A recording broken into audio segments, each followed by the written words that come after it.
que eu faço aqui? Só setinha, né? Que o tema da nossa palestra é a crise dos valores, né? Então vamos entender, né, sobre o que eu quero falar com vocês. O que são valores? São aquelas coisas que a gente acredita e que a gente tenta vivenciar, né? Que foram nos passados por nossos pais, pela cultura e que a gente busca vivenciar, né? Então seria a bondade, a caridade, o respeito, né? E tantos outros valores que a gente traz. Mas o tema da palestra é a crise, né? Ou seja, esses valores se encontram em crise. O que vocês acham? Vão colocando aí. Se tiverem qualquer pergunta também, vão colocando aí. Eu vou procurar responder na medida do possível, tá bom? Então, será que esses valores estão em crise? O que vocês acham? Então, né? Todos e mais um pouco ainda, todos os valores que foram nos passados e os que vêm por aí estão em crise, né? Então vamos seguir aqui, tá? Tem que clicar aqui, né? Então vamos lá. Vamos entender que os nossos valores, eles refletem em todos os pontos da nossa sociedade. Então, tem aí o nosso gráfico, eu coloquei a família como central. Tá aparecendo, filho? Espera um pouquinho que a parte técnica aqui tá mexendo. Tá certo? Então, tá. Então, a gente vê aí a família como centro dessa expansão desses valores, não é? E lembrando um pouco de Kardec, né? Kardec fala que a família é algo muito importante e que se não houvesse mais, se a gente não se reunisse mais em famílias, a humanidade teria um retrocesso em sua evolução. De tão importante que é a família como um núcleo de formação dos seres, né? Então, a gente vê que a família é o núcleo principal, né, inicial, vamos dizer assim, de manifestação desses valores, né? Na família a gente vai exemplificando como primeiro núcleo esses valores. Só que a gente já encontra na família uma deficiência muito grande desses valores, né? Porque qual o objetivo da família? Né? É a gente aprender uns com os outros. Entrando na questão que a espiritualidade nos passa, é justo no núcleo familiar onde reencarnam aquelas pessoas que mais se amam ou mais se odeiam. Né? A gente sabe disso porque a gente encontra ali os maiores desafetos dentro do lar. Por quê? Porque Deus, na sua sabedoria imensa, sabe que se a gente tiver um desafeto lá fora, a gente vai arrumar um jeito de se desvencilhar dele. Já dentro do lar, né, reencarnando como filho, como pai, como avô, né, já fica mais difícil, né, o cônjuge, né, muitas vezes, onde vai aparecer com o tempo aquelas grandes diferenças, que é justo aquilo que a gente precisa aprender um com o outro, né? Então, somos pedras brutas colocadas juntas para que no atrito diário a gente vai se transformando em pedra preciosa, né? Vai lapidando ali. Imagina um monte de pedra bruta ali, se chocando, se chocando, se chocando. Esse é o nosso lar. Esse é o nosso núcleo familiar. E com o atrito, a gente vai criando aquele brilho, né?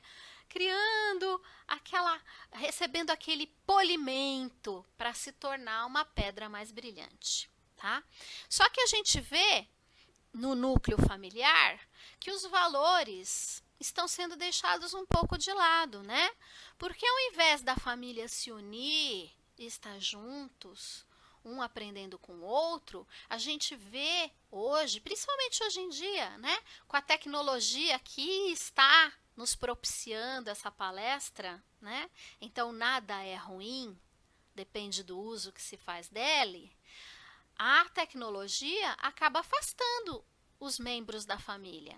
Porque a gente vê aí uma família de 4 pessoas, cada um no seu quadrado. Um no seu celular, outro no seu tablet, outro no computador, na televisão, e fica cada um fechado no seu mundinho. Ao invés de haver o convívio, ao invés de haver a troca, a conversa, não, cada um se isola. E não existe o crescimento. Não existe aquele atrito que eu falei que vai nos transformar em uma pedra preciosa. Porque eu preciso aprender com o meu filho precisa aprender comigo, eu preciso aprender com meu marido. E assim se dá com todos os membros da família. Por isso as diferenças. Não é? Então, é uma grande perda de valores. E isso se reflete em toda a sociedade, né? Aí a gente vê aí educação, religião, violência, governo, né? Tudo afeta a família e a família afeta tudo. Porque se a gente parar para pensar, a maior crise de valores está dentro de nós mesmos. A maior crise é individual. E aí a gente vai refletindo essa crise em todos os núcleos onde a gente vive. Então a crise não é do planeta, a crise é interna nossa. E a gente reflete isso em todos os lugares que vamos. No núcleo familiar, aí a gente vê as crises religiosas, onde a religião deveria ser o quê? O que é religião? É o religare, é a gente se ligar com Deus. E a gente acaba observando que não é isso bem que se processa nas religiões. A gente percebe que existe um interesse financeiro, a gente sabe, em muitas religiões, interesse até político, porque muita gente faz ali a sua publicidade para virar aí um político. A gente vê um interesse na nossa própria vaidade, né? Da gente aparecer. Porque não adianta a gente negar, somos vaidosos, orgulhosos, egoístas, todos nós. E a gente precisa olhar isso de perto, porque a gente vive extrapolando, né? Então, às vezes, dentro de uma casa espírita, né? Não vou falar só das outras, vamos falar da nossa também, porque a nossa não é perfeita. Aliás, não existe nada perfeito neste planeta de provas e expiações. O único perfeito passou por aqui e foi embora rapidinho, que foi Jesus, né? Foi embora rapidão, porque ele não queria ficar mais. Não é?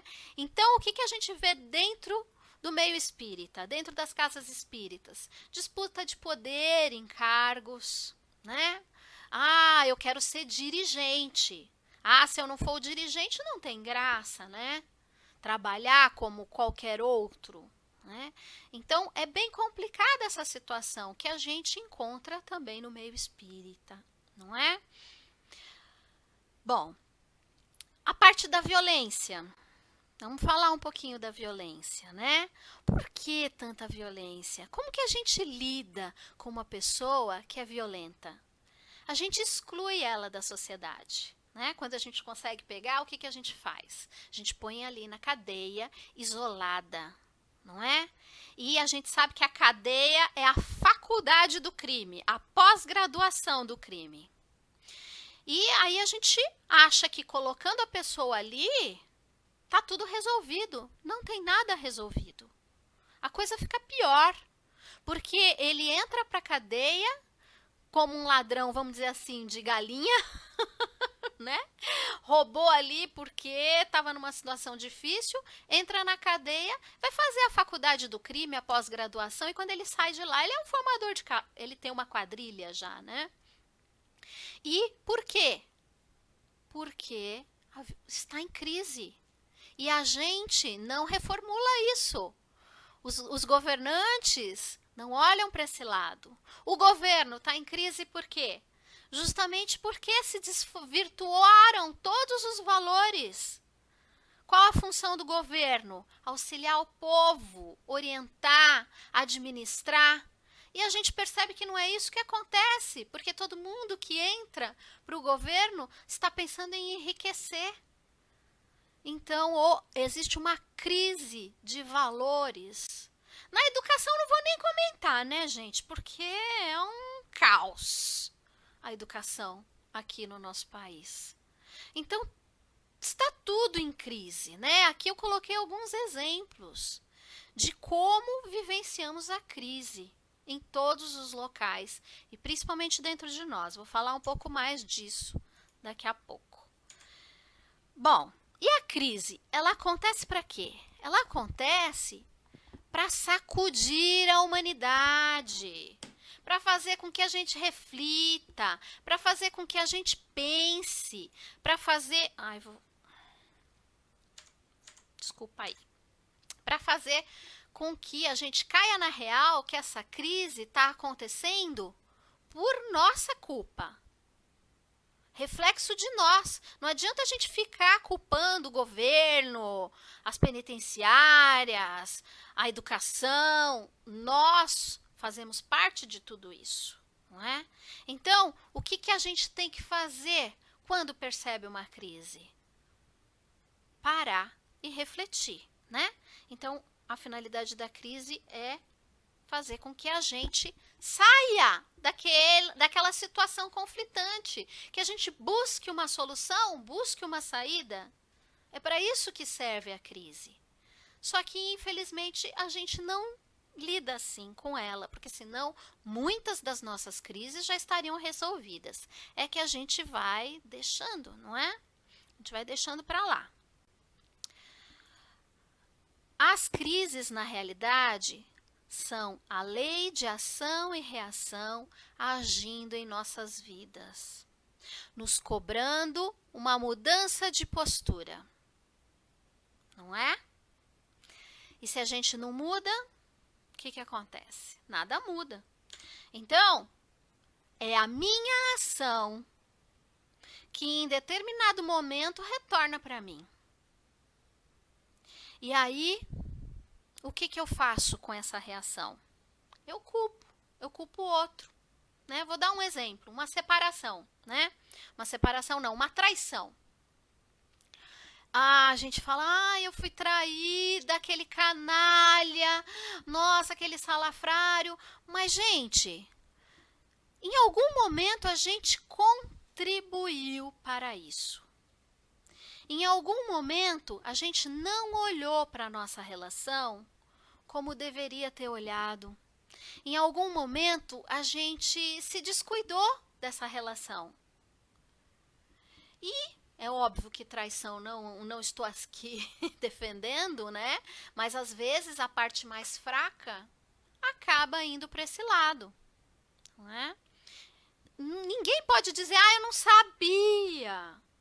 Todo mundo sinaliza. A crise, ela sinaliza muito antes do fato culminante.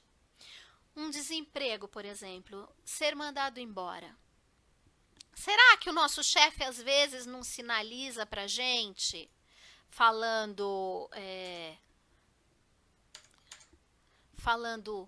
reclamando ali do relatório que a gente não entregou, né? A gente chegando atrasado. E aí chega a culminância dessa crise, onde a gente é mandado embora. Mas será que eu não fiz nada realmente? Será que já não vinha dando sinais de que isso realmente iria acontecer?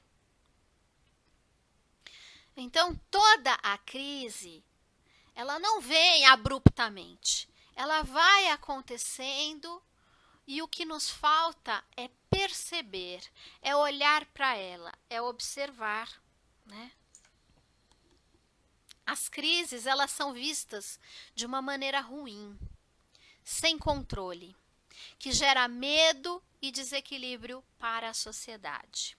Vamos falar aí do coronavírus, né? Que chegou como uma crise, gerando medo e desequilíbrio, tá?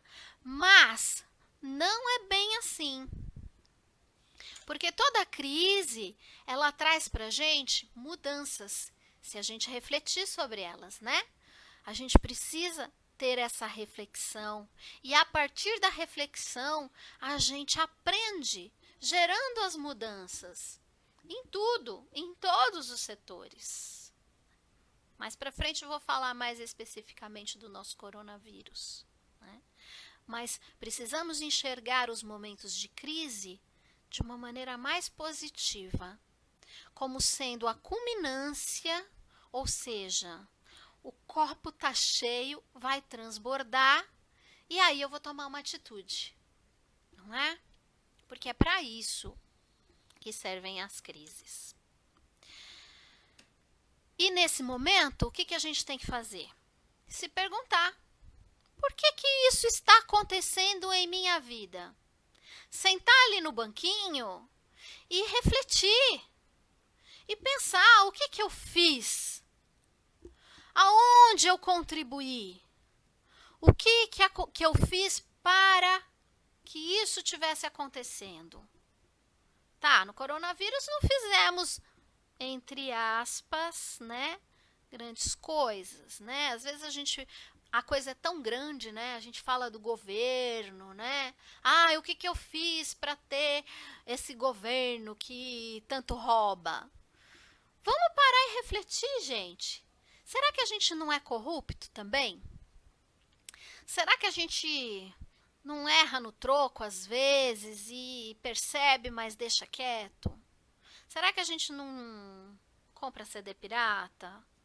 Será que a gente não vai lá na 25 de março sabendo que, olha só onde eu vou chegar, sabendo que aqueles produtos foram feitos lá na China, com a escravidão daquele povo.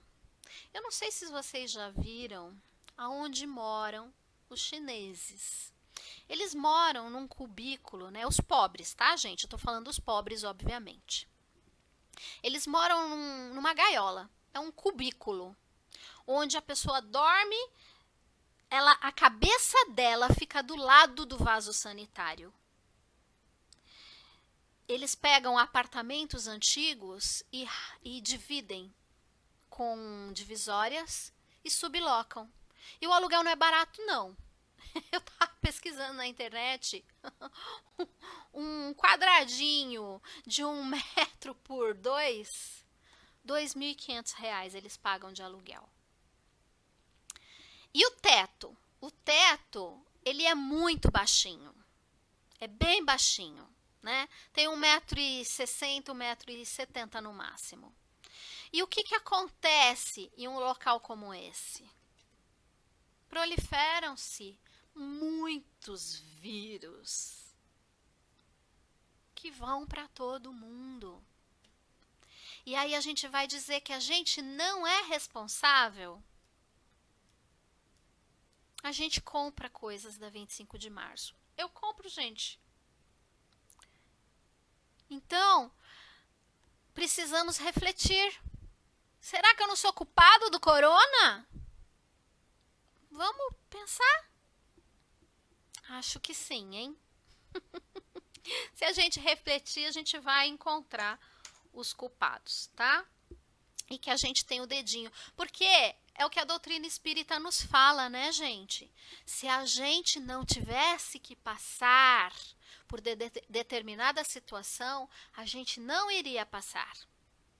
Se a gente está passando, é porque a gente, de alguma forma, é responsável. Deus não pune quem não merece ser punido, não é? Então, vamos refletir sobre isso, tá? Sentar ali no banquinho e refletir. Não só sobre o corona, sobre tanta coisa a gente tem que refletir, tanta coisa que a gente faz errado. E a nossa vida hoje está em crise por causa das coisas que fazemos errado, não é? Sofremos porque não refletimos sobre nós, não fazemos o nosso autoconhecimento. E não refletimos também sobre tudo à nossa volta, sobre a nossa relação com familiares, sobre a nossa relação no trabalho, com amigos, né? A gente vive jogando os nossos problemas para debaixo do tapete, porque é muito mais cômodo. Eu percebo ali uma situação complicada no meu casamento, ao invés de eu ir, sentar, fazer ali a DR, né? Discutir a relação, não, eu não quero. É melhor deixar quieto, é melhor assistir a novela. Eu tô vendo que meu filho está se distanciando de mim. Por quê? Tenho que refletir. Às vezes estou sendo muito austera. Às vezes não estou deixando espaço. Então são várias situações que a gente precisa analisar na nossa vida para que a gente não caia em problemas, em crises, né? Através das crises, deveríamos encontrar formas novas e mais eficientes de viver. Então, me apareceu o problema, a dificuldade, eu vou refletir, eu vou pensar, eu vou analisar, até que eu tenha uma ideia, até que eu consiga refletir o que eu posso fazer para melhorar essa situação. A caderneta, que muitos de vocês não gostam, serve para isso, sabe? Porque a gente vai lá, põe lá na caderneta vários fatos muito parecidos, né? Porque a gente sempre cai no mesmo buraco, né? A gente nunca cai num outro, é sempre no mesmo, né? E aí a gente vê. Briguei com a minha mãe, briguei com a minha mãe, briguei com a minha mãe, briguei com a minha mãe. E aí, vai refletir quando o porquê dessa briga constante com a sua mãe? Quem que tem que mudar? É a mãe? Não é não. A mãe vai mudar se ela quiser, quem tem que mudar é você. A gente que precisa fazer a nossa reforma íntima e entender o porquê dessa situação repetitiva. E aí, vem as grandes ideias, né? Ah, vou fazer assim, vou falar assado e vou passar de ladinho no buraco e não vou cair nele. Essas são as grandes ideias, essas são as grandes mudanças, são as grandes reformulações que vão fazer com que a gente saia das crises, das várias crises que trazemos para nossas vidas, né? A crise, ela só é negativa para quem se deixa dominar pela emoção e não usa a razão. Então, vamos falar do coronavírus de novo. O pessoal que está em pânico, deixando o medo crescer, apavorado, essa crise do corona é negativa. Porque não está trazendo nada de bom, ele não está refletindo. Ele não está refletindo nem por que esse pânico, nem por que esse medo. E ele está ficando estressado, né? E o estresse, o que ele gera na gente? Ele faz com que o nosso cérebro jogue cortisol na nossa corrente sanguínea e faça com que a nossa imunidade caia.